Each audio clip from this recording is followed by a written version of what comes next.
Hello दोस्तों, स्वागत है आप लोगों का अपने यूट्यूब परिवार अरुण अकेडमी में। आज की क्लास में हम लोग पढ़ेंगे सीडीपी यानी कि बाल विकास। जितने 2011 से 2024 तक जितने सीटेट के प्रीवियस ईयर एग्जामों में सीडीपी की यानी कि बाल विकास की प्रश्न ट्रेंड किया हुआ है, सब के सब हम लोग एक सेट के माध्यम से ख़त्म कर लेंगे। तो चलते हैं, स्टार्ट करते हैं। देखिए पहला क्वेश्चन क्या कह रहा है, और सब प्रीवियस ईयर एग्जामों में जितना पूछा है सब इम्पॉर्टेंट है, तो आप लोग चैनल के माध्यम से जुड़े रहिए अंत तक।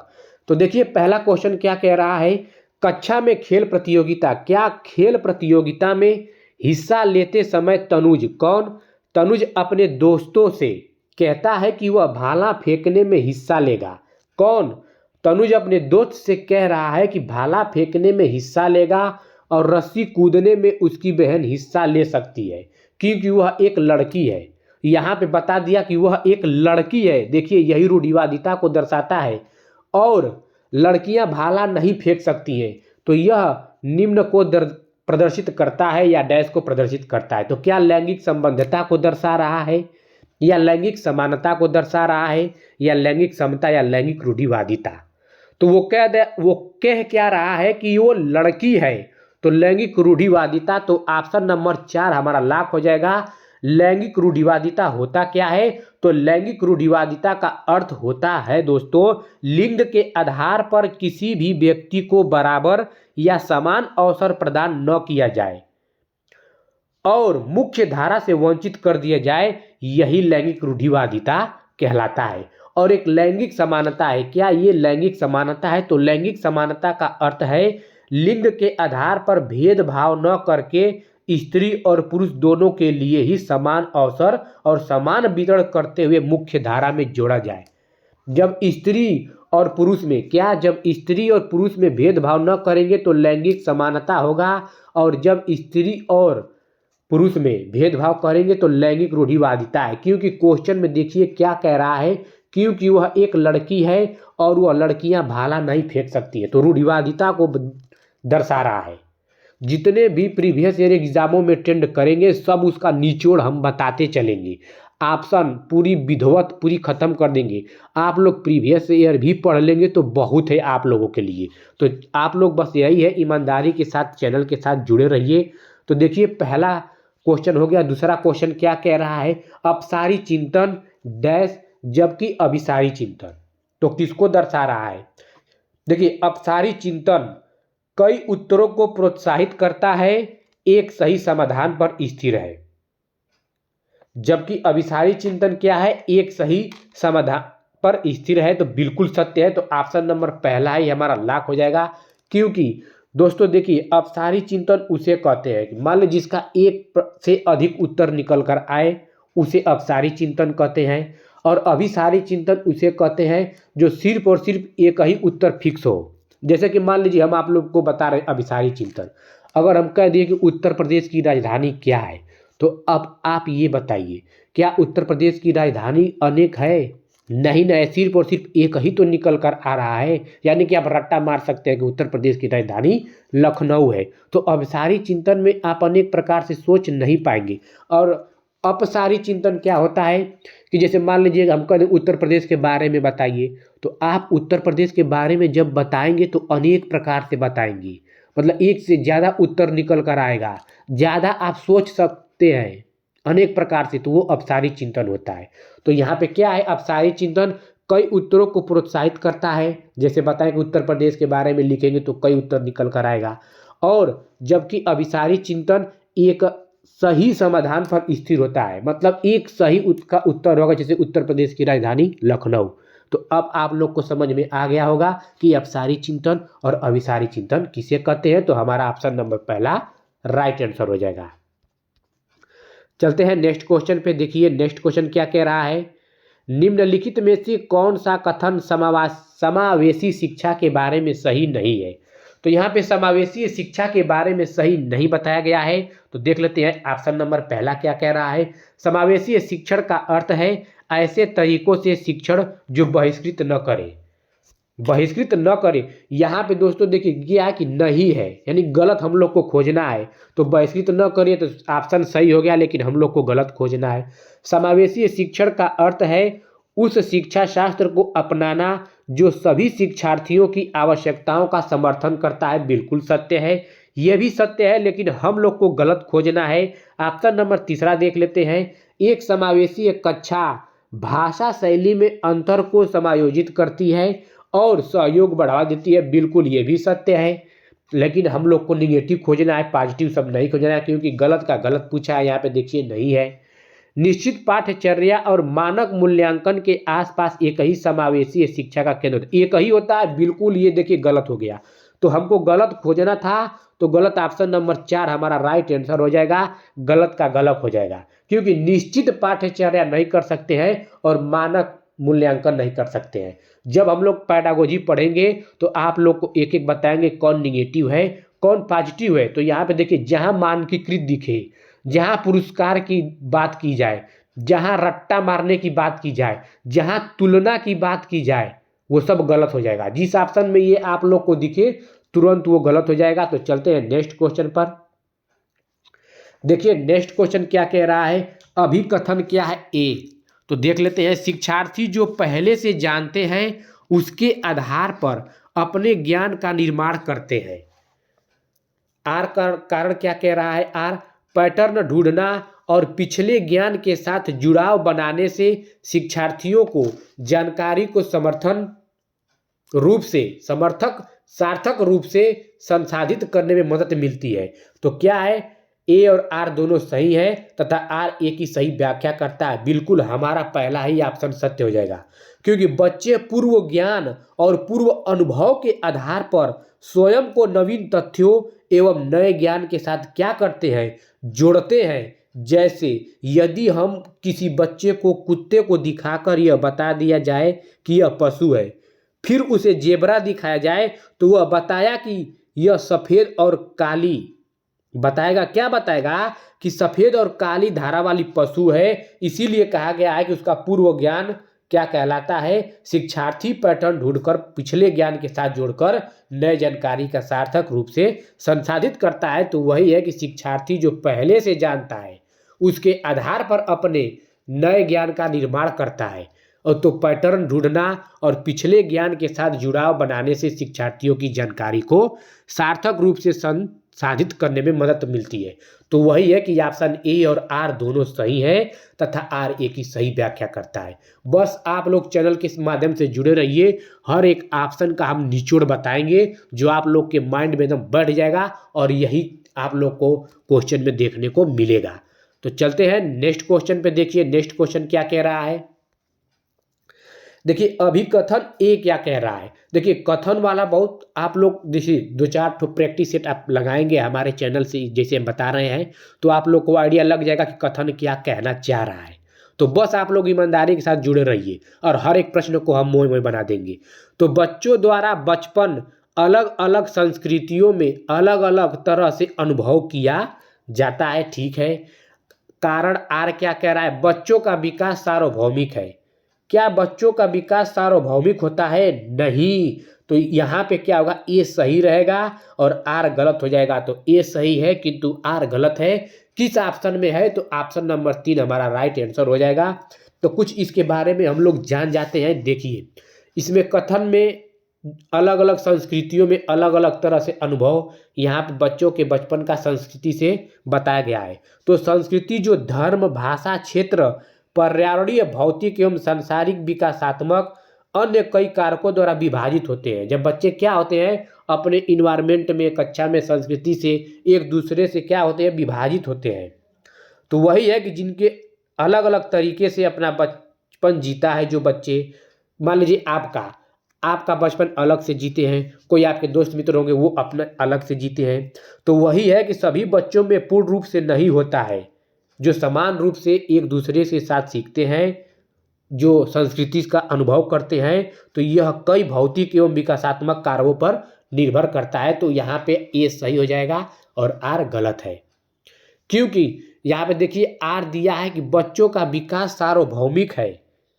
यह कोई भौतिक एवं विकासात्मक कार्यों पर निर्भर रहता है। भौतिक और विकासात्मक कार्यों पर, जो बच्चों का विकास होता है वो भौतिक एवं विकासात्मक कार्यों पर निर्भर होता है। ये बात याद रखेगा, सार्वभौमिक नहीं है, इसीलिए गलत हो गया है। तो चलते हैं नेक्स्ट क्वेश्चन पे। इसका ऑप्शन यहाँ पे है, देखिए 2 3 4 ऐसे। तो अभिप्रेरणा के आरोपण सिद्धांत के अनुसार निम्नलिखित में से किससे लगातार कोशिश और बेहतर प्रदर्शन की संभावना है। तो अभिप्रेरणा होता क्या है, वही मोटिवेशन दोस्तों। तो आप मोटिवेशन कैसे पाएंगे, सबसे बेस्ट आप लोग का क्या होगा, तो देख लेते हैं। सफलता के लिए आंतरिक आरोपण और असफलता के लिए बाहरी आरोपण। देखिए असफलता होगा तो बाहरी होगा, ऐसा ही गलत हो गया। सफलता के लिए बाहरी आरोपण और असफलता के लिए आंतरिक नहीं। देखिए असफलता और सफलता दोनों के लिए आंतरिक आरोपण होना बहुत जरूरी है। तो ऑप्शन नंबर 3 हमारा राइट आंसर हो जाएगा। देखिए अब आपको जब मोटिवेशनल की जरूरत होगी तो बस इतना जानिए, इंटरनल मोटिवेशन यानी कि जब खुद के अंदर यानी कि स्वयं अगर आंतरिक अभिप्रेरणा हो, बाहरी अभिप्रेरणा नहीं, आंतरिक स्वयं अभिप्रेरणा अगर आपके पास है तो वो प्रश्न आपका सही हो जाएगा। तुरंत आंख बंद करके मार दीजिएगा, क्योंकि आंतरिक प्रेरणा ही सबसे बेस्ट होती है। किसी से पुरस्कार लेकर प्रेरणा आपको मिल रही है तो वो गलत है। पुरस्कार तो कभी दिया ही नहीं जाता है, तो आप याद रखिएगा। तो असफलता और सफलता दोनों के लिए आंतरिक आरोपण होना जरूरी है। आपके अंदर खुद मोटिवेशनल होना चाहिए, दूसरों को देखकर नहीं। तो यहाँ पे ऑप्शन नंबर 3 हमारा राइट आंसर हो जाएगा। तो चलते हैं नेक्स्ट क्वेश्चन पर। देखिए निम्नलिखित में से कौन सा प्रगतिशील शिक्षा का एक प्रमुख सिद्धांत है। तो प्रगतिशील शिक्षा होती क्या है। तो देखिए प्रगतिशील शिक्षा की अवधारणा के जनक कौन है, जॉन डीवी। ये आता है क्वेश्चन में कि प्रगतिशील शिक्षा के अवधारणा के जनक कौन है, तो जॉन डीवी है। यह ऐसी शिक्षण विधि है, कौन सी, प्रगतिशील। यह ऐसी शिक्षण विधि है जिसमें शिक्षा के उद्देश्य ऐसा वातावरण तैयार करना है जिससे प्रत्येक बालक को सामाजिक विकास हुआ, शारीरिक विकास हुआ और मानसिक विकास के लिए पर्याप्त अवसर मिले। तो देख लेते हैं कौन सा सही हुआ। छात्रों को सीखने के मापने के लिए मानकीकृत। देखिए जहां मानकीकृत की बात आ जाए, जब पेडागोजी हम पढ़ाएंगे तो आप लोग का पूरा निचोड़ हम खत्म कर देंगे। तो इतना याद रखिए कि जहां मानकीकृत की बात आ जाए वो ऑप्शन गलत हो जाएगा। जहां रट्टा मारने की बात हो जाए वो ऑप्शन गलत हो जाएगा। छात्रों को अपने शिक्षकों का ज्ञान निष्क्रिय, जहां निष्क्रिय रूप से अगर शिक्षक समझा रहा है या निष्क्रिय रूप से बालक सीख रहा है तो वो गलत हो जाएगा। जहां निष्क्रिय रूप से सीखना सिखाने की बात हो रही है वो गलत हो जाएगा। सीखना प्रामाणिक कार्यों पर आधारित होना चाहिए, बिल्कुल सत्य। ऑप्शन नंबर 3 हमारा राइट आंसर हो जाएगा। तो देख लिए प्रगतिशील शिक्षा क्या होती है। तो चलते हैं नेक्स्ट क्वेश्चन पे। देखिए विकास के किस पहलू में तर्क हुआ, चिंतन हुआ और समस्या समाधान की व्याख्या की जाती है। तो विकास के किस पहलू में, क्या सामाजिक विकास में या संज्ञानात्मक विकास में या नैतिक विकास में या गतिक विकास में। तो ऑप्शन नंबर 2 हमारा राइट आंसर हो जाएगा, संज्ञानात्मक विकास में। देखिए संज्ञानात्मक विकास मानव बुद्धि की प्रकृति, व्यवहार एवं उसके विकास से संबंधित है। संज्ञान में जो बुद्धि प्रकृति सब आती है, तो इतना याद रखिएगा। संज्ञानात्मक विकास की अवधारणा का प्रतिपादन जीन पियाजे द्वारा किया गया था। याद रखिएगा कि संज्ञानात्मक विकास का सिद्धांत किसने दिया, जीन पियाजे ने। तो चलते हैं नेक्स्ट क्वेश्चन। देखिए नेक्स्ट क्वेश्चन क्या कह रहा है। लेव वाइगोस्की प्रस्तावित करते हैं कि डैश बच्चों में स्वनियमन के लिए महत्वपूर्ण है। तो बच्चों में स्वनियमन के लिए तो निजी वाक्य हमारा राइट आंसर हो जाएगा। तो ऑप्शन नंबर 2, क्योंकि बच्चों द्वारा अपनी समस्या के समाधान के लिए या वाक्य और भाषा पर पकड़ बनाने के लिए स्वयं से बात करना ही क्या कहलाता है, वही निजी वाक्य कहलाता है। तो ऑप्शन नंबर 2 हमारा क्या हो जाएगा, राइट आंसर हो जाएगा। चलते हैं नेक्स्ट क्वेश्चन। देखिए नेक्स्ट क्वेश्चन क्या कह रहा है। अभिकथन ए क्या कह रहा है, लॉरेंस कोहलबर्ग के नैतिक विकास सिद्धांत में बच्चों कार्यों को उनके परिणाम के आधार पर अच्छा या बुरा समझने से इस समझ पर पहुंचते हैं कि नियम और कानून नम्य है और बदले जा सकते हैं। अब कारण आर क्या कह रहा है कि लॉरेंस कोहलबर्ग का तर्क है कि नैतिक विकास क्रमिक रूप से चरणों में होता है। तो ऑप्शन नंबर पहला हमारा राइट आंसर हो जाएगा, क्योंकि ए और आर दोनों सत्य हैं तथा आर ए की सही व्याख्या करता है। लॉरेंस कोहलबर्ग के अनुसार नैतिक विकास वह प्रक्रिया है जिसके द्वारा लोग सही और गलत, क्या सही और गलत क्या कहलाता है, यही नैतिकता कहलाता है। तो सही और गलत के बीच अंतर विकसित करते हैं और दोनों के बीच तर्क में संलग्न होता है। तो यह नैतिकता का सिद्धांत किसने दिया, यानी कि सही और गलत का सिद्धांत तो लॉरेंस कोहलबर्ग ने। एक एक मनोवैज्ञानिक का टॉपिक हम जब पढ़ाएंगे तो आप लोग का सब क्लियर हो जाएगा और आप प्लेलिस्ट जाकर देख सकते हैं। बहुत मनोवैज्ञानिक का यूपी टेट के क्लास में चला दिया हूँ, लेकिन सी टेट का भी हम चलाएंगे। सी टेट का भी हम सिलेबस स्टार्ट कर दिया हूँ, हर एक टॉपिक के माध्यम से पढ़ रहे हैं। तो जाकर आप प्लेलिस्ट देख सकते हैं। सी टेट एग्जाम 2026 के लिए प्लेलिस्ट बनाए हैं। ईवीएस, मैथ और हिंदी की क्लास स्टार्ट कर दिए हैं और प्रीवियस ईयर साथ में हम लोग हर सब्जेक्ट के पढ़ते रहेंगे। तो ऑप्शन नंबर 1 हमारा राइट आंसर हो जाएगा। तो चलते हैं नेक्स्ट क्वेश्चन, देखिए नेक्स्ट क्वेश्चन क्या कह रहा है। हार्वर्ड गार्डनर के बहुबुद्धि सिद्धांत के अनुसार निम्नलिखित में से कौन सा सेट बुद्धि और उसकी संबंधित विशेषताओं के सही मेल का प्रतिनिधित्व करता है। तो सही मेल का प्रतिनिधित्व कौन करता है, क्या अंतर्वैयक्तिक देख लेते हैं, दूसरों को समझने और उनके साथ संबंध स्थापित करने के कौशल, तार्किक गणितीय क्या है, नृत्य या क्रीड़ा संबंधित क्षमताएं, संगीतमय क्या है, प्रदर्शन या रचना करने के कौशल। बिल्कुल सत्य, हमारा राइट आंसर हो जाएगा तीसरा, संगीतमय ही प्रदर्शन या रचना करने के कौशल है। हार्वर्ड गार्डनर ने वर्ष 1983 में, कब, 1983 में बहुबुद्धि का सिद्धांत दिया था। हार्वर्ड गार्डनर का बहुबुद्धि सिद्धांत, हर एक टॉपिक पढ़ेंगे दोस्तों, आप लोग टेंशन मत लीजिएगा, हर एक प्रश्न हम मोए मोए बनाएंगे। तो बहुबुद्धि का सिद्धांत 1983 में किसने दिया था, तो हार्वर्ड गार्डनर ने, जिसके अंतर्गत किसी व्यक्ति में किसी प्रकार की बुद्धि अधिक है या कम है तथा बुद्धि की गुणवत्ता कैसी है। तो किसने दिया था ये, हार्वर्ड गार्डनर ने। और इसके प्रकार कितने बताए थे, जो बुद्धि के प्रकार हैं तो 8 प्रकार के बताए थे। कौन, हार्वर्ड गार्डनर ने बहुबुद्धि के जो सिद्धांत दिए थे, याद रखिएगा। और कब दिए थे, तो 1983 में। तो ऑप्शन नंबर 3 हमारा राइट आंसर हो जाएगा। नेक्स्ट क्वेश्चन देखिए क्या कह रहा है। निम्नलिखित में से कौन सा कथन अधिगम के बारे में सही नहीं है।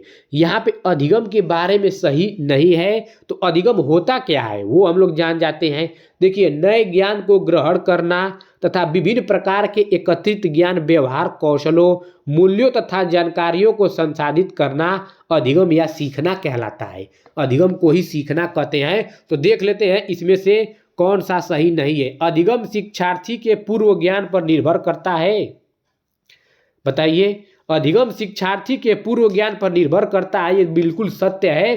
पूर्व ज्ञान पे ही, जब बालक विद्यालय जाता है, पहली बार जब विद्यालय बालक जाता है तो अपने अनुभव को लेकर जाता है, पूर्व ज्ञान को लेकर जाता है। तो ये तो बिल्कुल सत्य है। अधिगम का तात्पर्य है पूर्व वैचारिक स्कीम्स के पुनर्गठन से है, बिल्कुल ये भी सत्य है। अधिगम सामाजिक क्रिया द्वारा संसाधित होता है, बिल्कुल। अधिगम एक प्रक्रिया नहीं बल्कि एक उत्पाद है, ये गलत हो जाएगा। अधिगम एक प्रक्रिया नहीं बल्कि एक उत्पाद है, उत्पाद नहीं। तो ऑप्शन नंबर हमारा 4 यहाँ पे गलत का गलत खोजा है, तो ऑप्शन नंबर 4 हमारा राइट आंसर हो जाएगा।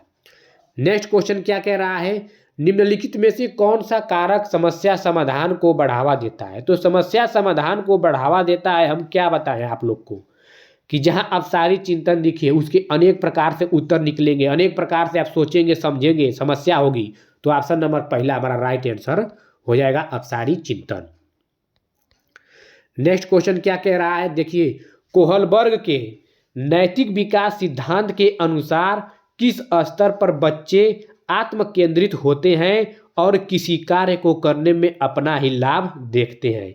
क्या पहले स्तर के पहले चरण में, या पहले स्तर के दूसरे चरण में, या दूसरे स्तर के तीसरे चरण में, या तीसरे स्तर के 5वें चरण में।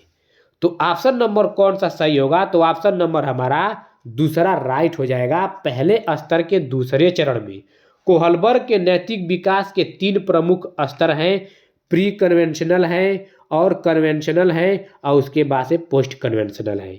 तो याद रखिएगा कि कोहलबर्ग के विकास के नैतिक विकास के कितने प्रमुख स्तर हैं? 3 स्तर हैं और 3 स्तरों में 3 प्रकार के लोग को 2 प्रकार में बांटा गया है। तो 6 स्टेजेस हैं, याद रखिएगा। Pre conventional, conventional, post conventional इसके प्रकार हैं। तो चलते हैं नेक्स्ट क्वेश्चन पे। देखिए, वंचित वर्गों से संबंधित क्या वंचित वर्गों से संबंधित विद्यार्थियों के समावेशन के लिए क्या विविध परंपराओं के प्रति जागरूक और संवेदनशील को बढ़ावा देना चाहिए? बिल्कुल सत्य है। तो ऑप्शन नंबर पहला हमारा राइट आंसर हो जाएगा, क्योंकि विभिन्न प्रकार के ऐसे विद्यार्थियों के लिए क्या किया जाता है? तो ऐसे विद्यार्थियों के लिए शिक्षण व्यवस्था में तकनीकी, शारीरिक क्षमताएं, व्यवहार कुशलता और नैतिकता आदि बहुमुखी समावेशन किया जाना चाहिए। तो ऑप्शन नंबर पहला हमारा राइट आंसर हो जाएगा। देखिए, गलत हम छांट दे रहे हैं। पहचान आधारित रूढ़ियों को प्रमाणित, देखिए जहां रूढ़िवादिता का प्रोत्साहित की जाए गलत हो जाएगा। सामाजिक संबद्धता के आधार पर कक्षा में अलगाव, जहां अलगाव की बात की जाए वो भी गलत हो जाएगा। समान क्षमताओं के आधार पर विद्यार्थियों को समूह में विभाजित करना, जहां विभाजित बांटने की बात की जाए वो भी गलत। तो हमें सिर्फ पॉजिटिव खोजना है, तो पॉजिटिव हमारा पहला सही हो जाएगा। चलते हैं नेक्स्ट क्वेश्चन। देखिए नेक्स्ट क्वेश्चन क्या कह रहा है? निम्नलिखित में से उपयोगी प्रतिपुष्टि की एक विशेषता कौन सी है? यानी कि उपयोगी किसकी? उपयोगी प्रतिपुष्टि की। तो देख लेते हैं। यह केवल कार्य के अंत में ही दी जाती है। बिल्कुल, यह कार्य के अंत में नहीं दी जाती है, गलत हो जाएगी। कार्य के साथ साथ भी फीडबैक आप लोग देख सकते हैं ना, सिर्फ अंत में थोड़ा ही ना देंगे। यह व्यापक और सामान्य होती है, नहीं। यह केवल परिणामों पर केंद्रित होता है, नहीं। केवल, जहां केवल अगर आ जाए वो भी निगेटिव हो जाएगा। यह सामयिक और विशिष्ट होती है, बिल्कुल सत्य। तो ऑप्शन नंबर 4 हमारा राइट आंसर हो जाएगा। चलते हैं नेक्स्ट क्वेश्चन। देखिए नेक्स्ट क्वेश्चन क्या कह रहा है? समीपस्थ सिद्धांत कहता है कि शैशव अवस्था में अंग हाथों और पैरों की तुलना में तेजी से बढ़ते रहते हैं। बिल्कुल सत्य है, पहला ही हमारा राइट आंसर हो जाएगा। समीपस्थ विकास क्षेत्र की अवधारणा का प्रतिपादन किसने किया था? तो लेव वाइगोस्की ने। किसने? लेव वाइगोस्की ने किया था, जिसके द्वारा लेव वाइगोस्की के द्वारा यह सिद्धांत बताया है कि सामाजिक अंतःक्रिया शिक्षार्थी की संज्ञानात्मक क्षमता के विकास में किस स्तर पर प्रमुख भूमिका निभाती है। तो ऑप्शन नंबर पहला हमारा राइट आंसर हो जाएगा कि समीपस्थ सिद्धांत यही कहता है कि शैशव अवस्था में अंग हाथों और पैरों की तुलना में तेजी से बढ़ते रहते हैं। क्वेश्चन नंबर 18 क्या कह रहा है? अभिकथन और कारण देख लेते हैं। तो अभिकथन ए क्या कह रहा है? विद्यालयी पाठ्यक्रम में विद्यालयी पाठ्यक्रम में विद्यार्थियों के सांस्कृतिक ज्ञान को उचित स्थान और मूल्य देना चाहिए। बिल्कुल सत्य है, 100% सत्य है। विद्यार्थियों को उनकी सांस्कृतिक पहचान को बनाए रखने के लिए समर्थन प्रदान करना और सीखने की प्रक्रिया को सुगम बनाता है। बिल्कुल सत्य। ए और आर दोनों ये व्याख्या कर रहा है, दोनों एक दूसरे से कोरिलेट भी है। तो ऑप्शन नंबर पहला हमारा राइट आंसर हो जाएगा। ए और आर दोनों सही है तथा आर ए की सही व्याख्या करता है। नेक्स्ट क्वेश्चन क्या कह रहा है? निम्नलिखित में से किसे रचनात्मक मूल्यांकन नहीं माना जाएगा? तो रचनात्मक मूल्यांकन नहीं माना जाएगा, देख लेते हैं। छात्रों के पूर्व ज्ञान को निर्धारित करने के लिए नई अवधारणा की शुरुआत में दिया गया आकलन, ये तो बिल्कुल सत्य है, माना जाएगा। छात्रों और शिक्षकों को अग्रगामी प्रतिपुष्टि प्रदान करने के लिए कक्षा के दौरान दिया गया मूल्य, बिल्कुल कक्षा के दौरान दिया गया मूल्यांकन भी सत्य है। एक मूल्यांकन कार्य को जो मानदंड के एक मानक पैमाने के अनुसार छात्रों की तुलना करें। देखिए, जहां तुलना की बात आ जाए, जहां सेग्रेगेशन यानी कि मानकीकृत बांटने की बात आ जाए, अलगाव की बात की जाए, वो गलत हो जाएगा। जहाँ परिभाषा की बात जिस ऑप्शन में आ जाए गलत हो जाएगा। जहाँ दंड और पुरस्कार की बात आ जाए वो गलत हो जाएगा। तो यहाँ पे क्या आ गया, तुलना आ गया। जब पैडागोजी पॉजिटिव निगेटिव पढ़ाएंगे तो सब बताएंगे कि आप कैसे देखकर तुरंत सॉल्व कर लेंगे। तो ऑप्शन नंबर 3 गलत का गलत पूछा है तो लॉक कर देंगे। चलते हैं नेक्स्ट क्वेश्चन। देखिए नेक्स्ट क्वेश्चन क्या कह रहा है, निम्नलिखित में से पठन वैकल्य की एक विशिष्ट विशेषता कौन सी है। तो पठन वैकल्य यानी कि डिसलेक्सिया दोस्तों, तो रचनात्मक समस्या समाधान में कठिनाई होता है, नहीं। ध्वन्यात्मक प्रसंस्करण में कठिनाई, बिल्कुल सत्य है। देखिए पठन वैकल्य यानी कि डिसलेक्सिया अधिगम के विकारों के एक प्रकार के रूप में जाना जाता है, जैसे बोलना हुआ, पढ़ना हुआ, लिखना और शब्दों का उच्चारण करने की क्षमता को प्रभावित करता है। तो ऑप्शन नंबर 2 हमारा राइट आंसर हो जाएगा। ध्वन्यात्मक प्रसंस्करण में कठिनाई किससे संबंधित है, पठन वैकल्य डिसलेक्सिया से। नेक्स्ट क्वेश्चन क्या कह रहा है, निम्न में से किस प्रकार के प्रश्न एक छात्र की जानकारी का गंभीर रूप से मूल्यांकन करने की योग्यता का आकलन करने में मदद करते हैं। तो गंभीर रूप से तो देख लेते हैं, वे प्रश्न जो शब्द की सरल परिभाषा लेके पूछे। देखिए जहां परिभाषा की बात अगर पूछ दी जाए तुरंत वह ऑप्शन गलत हो जाएगा। बार बार आप लोग को बता रहे हैं, वही कह रहे हैं कि 2-4 सेट अगर हमारा देख लेंगे तो आप लोग को आइडिया लग जाएगा कि कैसे सॉल्व करना है। तो बस प्रीवियस ईयर अगर हम पढ़ा देंगे, जितनी पढ़ाएंगे तो आप हर एक प्रश्न की मोए मोए बना देंगे। वे प्रश्न जो छात्र की व्यक्तिगत राय पूछते हैं, बिल्कुल सत्य। देखिए गंभीर रूप से तो ऑप्शन नंबर 2 हमारा राइट आंसर हो जाएगा। जब किसी छात्र से किसी भी टॉपिक पर उसकी व्यक्तिगत राय अगर पूछी जाती है तो ऐसे प्रश्नों से छात्र की जानकारी का क्या होता है, गंभीर रूप से मूल्यांकन करने की योग्यता का आकलन करने में मदद होती है। क्योंकि दोस्तों क्या होता है कि ऐसे व्यक्तिगत प्रश्न पूछने से छात्र मानसिक रूप से मानसिक रूप से तार्किक सोच विकसित करता है और उसे कुछ नया सोचने का अवसर मिलता है जिससे उसकी सोच विकसित हो। तो ऑप्शन नंबर 2 हमारा लॉक हो जाएगा। तो चलते हैं नेक्स्ट क्वेश्चन। देखिए बाधिता एक डैश स्थिति है जबकि अक्षमता एक डैश स्थिति है। तो देख लेते हैं। तो देखिए बाधिता जो है, जो बाधिता वो माता पिता से भी मिल सकती है और प्रकृति द्वारा भी जैविक रूप से भी मिल सकती है। तो बाधिता एक जैविक स्थिति है जबकि अक्षमता एक कार्यात्मक स्थिति है। क्योंकि अक्षमता कई प्रकार से हो सकती है, जैसे शारीरिक अक्षमता हुआ, मानसिक अक्षमता हुआ। अक्षमता के कुछ कारक जैसे कि मस्तिष्क की चोट, क्षतिग्रस्त केंद्रीय तंत्रिका तंत्र, आनुवांशिक कारक और जन्म पूर्व पर ये सब समस्याएं होती है। तो क्या होगा, बाधिता एक जैविक स्थिति है जबकि अक्षमता एक कार्यात्मक स्थिति है। तो ऑप्शन नंबर हमारा पहला राइट हो जाएगा। नेक्स्ट क्वेश्चन क्या कह रहा है, निम्नलिखित में से कौन सा कथन संज्ञान और भावनाओं के बीच के संबंध को उपयुक्त रूप से परिभाषित करता है। देखिए संज्ञान और भावनाओं को तो देख लेते हैं। संज्ञान और भावनाओं दोनों स्वतंत्र प्रणालियां हैं, नहीं दोनों स्वतंत्र प्रणाली रूप से क्या है, नहीं है, अलग अलग, अस्वतंत्र। भावनाएं और संज्ञान आपस में एक दूसरे पर पारस्परिक रूप से निर्भर करते हैं, बिल्कुल सत्य हमारा राइट आंसर हो जाएगा। भावनाएं और संज्ञान आपस में एक दूसरे पर पारस्परिक रूप से क्या है, निर्भर है। क्योंकि संज्ञान में व्यक्ति की लक्ष्यों को पूरा करने की इच्छा शामिल होती है जो संज्ञान कहलाती है, और भावनाएं क्या है, मानव व्यवहार का तात्कालिक कार्य होता है। भावनाएं तो यही तो होगी। तो ऑप्शन नंबर 2 हमारा राइट आंसर हो जाएगा। नेक्स्ट क्वेश्चन क्या कह रहा है, प्राथमिक कक्षाओं में भाषा का विकास किस प्रकार संसाधित होता है। तो प्राथमिक कक्षाओं में भाषा का विकास किस प्रकार संसाधित होता है, तो देख लेते हैं। पहला क्या है, जब शिक्षक अमूर्त अवधारणाओं को संदर्भित करने के लिए ठोस उदाहरणों का उपयोग करते हैं, बिल्कुल हमारा राइट आंसर हो जाएगा।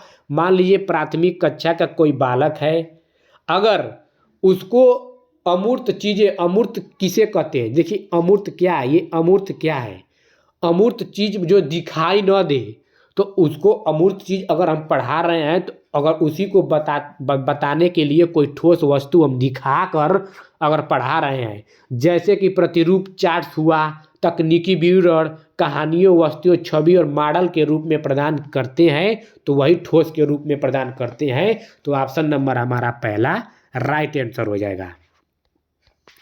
नेक्स्ट क्वेश्चन क्या कह रहा है, निम्नलिखित में से कौन आंतरिक अभिप्रेरणा का सही वर्णन करता है। देखिए अभी जस्ट हम लोग क्वेश्चन पढ़े हैं कि अभिप्रेरणा यानी कि आंतरिक यानी कि मोटिवेशनल क्या होता है, पढ़े हैं। तो देख लीजिए, अभिप्रेरणा जो बाहरी पुरस्कार से हम क्या बताए हैं कि अभिप्रेरणा आंतरिक रूप से होता है, व्यक्ति स्वयं के अंदर होता है, और बाहरी पुरस्कार दंड, फलाना, ढकाना, परिभाषित, जितना है सब गलत हो जाएगा। वो अभिप्रेरणा जो कार्य के व्यक्तिगत आनंद से आती है, बिल्कुल अगर व्यक्तिगत स्वयं आंतरिक रूप से स्वयं लाता है तो वही सब भर भर के वो क्या हो जाएगा, पॉजिटिव हो जाएगा।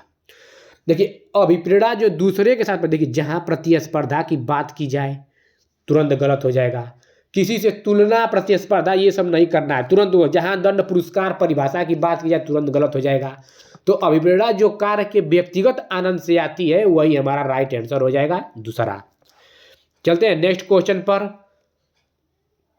निम्न में से कौन से आलंबन के उदाहरण हैं। तो आलंबन के उदाहरण, बोलकर सोचो बिल्कुल सत्य है, संकेत और इशारे बिल्कुल सत्य है, प्रश्न करके ये भी सत्य है, आधा हल किया हुआ बिल्कुल सत्य है, रट कर दोहराओ। देखिए जहां अगर आप लोग को ये क्वेश्चन नहीं आ रहा है तो हम क्या बताएं, जहां रट्टा मारने की बात आ जाए, जहां परिभाषा की बात आ जाए, जहां मानकीकृत की बात आ जाए, जहां दंड पुरस्कार की बात आ जाए, जहां तुलना की बात आ जाए, तुरंत वो ऑप्शन गलत हो जाएगा।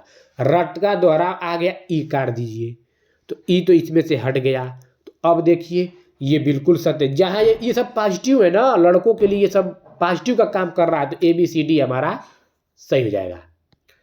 नेक्स्ट क्वेश्चन क्या कह रहा है, विकास के क्रम में बच्चे सूक्ष्म पेशीय कौशल से पहले सकल पेशीय कौशल विकसित करते हैं। यह दर्शाता है कि अराजक, शीर्षगामी, रेखीय, समीप, दूराभिमुखीय। तो ऑप्शन नंबर 4 हमारा राइट आंसर हो जाएगा, समीप दूराभिमुखी। देखिए विकास के समीपस्थ दूराभिमुख क्रम में बच्चे सूक्ष्म पेशीय कौशल से पहले सकल पेशीय कौशल विकसित करते हैं।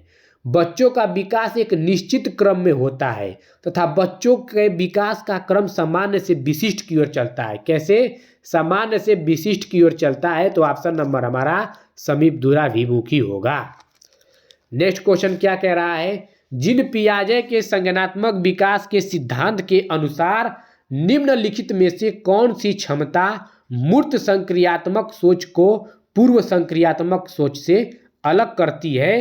तो ऑप्शन नंबर 2 हमारा क्या हो जाएगा, विकेंद्रीकरण। क्या करता है कि मूर्त संक्रियात्मक सोच को पूर्व संक्रियात्मक सोच से अलग करती है। जीन पियाजे के अनुसार बच्चे 4 अलग अलग चरणों के माध्यम से विकास करते हैं तथा प्रत्येक चरण अलग अलग संज्ञानात्मक क्षमताओं और समझ को प्रतिनिधित्व करता है।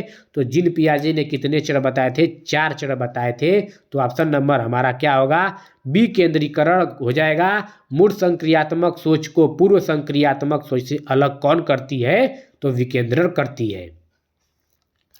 देखिए रस्सी कूदते समय पैर में रस्सी फंसने के कारण, आउट होने के कारण अरु कहती है कि उसे रस्सी ने जानबूझकर आउट किया है। तो जीन पियाजे के संज्ञानात्मक विकास सिद्धांत के किस अवस्था में बच्चे इस तरह के तर्क देते हैं। क्या मूर्त संक्रियात्मक अवस्था, या औपचारिक संक्रियात्मक अवस्था, या संवेदीय चालक अवस्था, या पूर्व चलन अवस्था। तो पूर्व चलन या पूर्व संक्रियात्मक अवस्था हमारा राइट आंसर हो जाएगा। जीन पियाजे के संज्ञानात्मक विकास के पूर्व चलन या पूर्व संक्रियात्मक अवस्था की एज होती है 2 से 7 वर्ष, और यही क्या है, इसका उदाहरण है। तो ऑप्शन नंबर 4 हमारा राइट आंसर हो जाएगा। नेक्स्ट क्वेश्चन, सीखने के सामाजिक संरचनावादी विचार इस बात की वकालत करते हैं कि शिक्षार्थी दूसरों से निष्क्रिय रूप से ज्ञान, देखिए निष्क्रिय रूप से नहीं, सक्रिय रूप से, शिक्षार्थी सक्रिय रूप से ज्ञान, बिल्कुल सत्य। देखिए यहाँ पे समझ आ गया, ऑप्शन हमारा 2 राइट आंसर हो जाएगा। आई होप दोस्तों आप लोग को वीडियो अच्छा लगा हो, तो चैनल को लाइक, सब्सक्राइब, शेयर, कमेंट कर दीजिए, जिससे हमें मोटिवेट में, और कमेंट बॉक्स में कमेंट करके बताइए कि आप लोग को ये टॉपिक कैसा लगा। ठीक है दोस्तों, आप लोग का बहुत बहुत धन्यवाद।